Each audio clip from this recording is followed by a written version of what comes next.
guys. Ito guys, good morning guys. Ito guys, ang noodles na maanghang pero masarap makapa.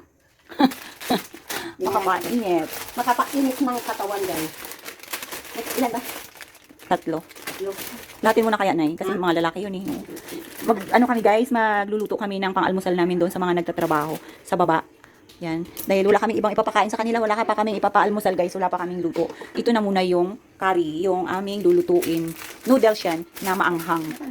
Gunting. So tingnan natin guys kung kumukulo na ito yung tubig. Ay, wala pa, malapit na, Nay. Malapit na. Ganyan lang yan siya. Medyo makapal yan siya. Unlike doon sa mga ordinaryo na bibili natin. Yan, yan guys. Ganyan na itsura niya guys. Tapos makapal. Ganyan. wala man din anghang. Ha? Ito ano wala anghang? Ano ba yung nakalagay? Yan wala nakalagay na maanghang. Hindi ka kasi natin naiintindihan. Hindi natin naiintindihan yung ano. Ito na, Nay. Nagbukal na, Nay. Bukal na. Bukal. Tanggalin mo yung ano. Ito okay na to. May meron pa doon sa ibabaw ng ref. Isa. Dalawa. Isa, dalawa, tulo. Tatlo. May pakibuksan ng ayos. Dito na, Nay. Hulog mo na, Nay.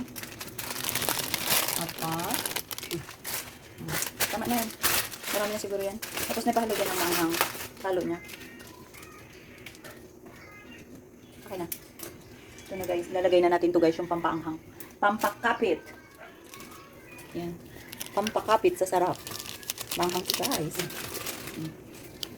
Bagay to sa mga ano eh. May hangover. Ba, Nay? Next. Tapos na ano na ipa-prepare na ng sapa. Hindi pa pala siya nakulo ng gusto. Pero okay na siya. Ay, oh my god. Yan. So, pwede na. Sandok na. Halo-halo.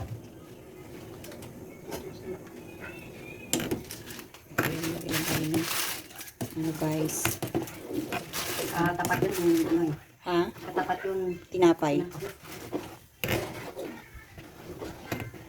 Sige, bigay mo na yung isang tinapay dyan, Nay. yung ano. Oo, yung walang palaman. Ito na guys, pwede na i-serve, Nay. Ready to serve.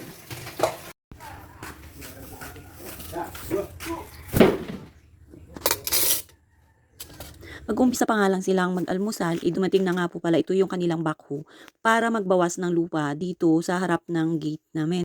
Sobrang putik po kasi at ilalagay siguro doon sa kabilang side na mababa ang lupa at para na rin makakompress dito sa harapan.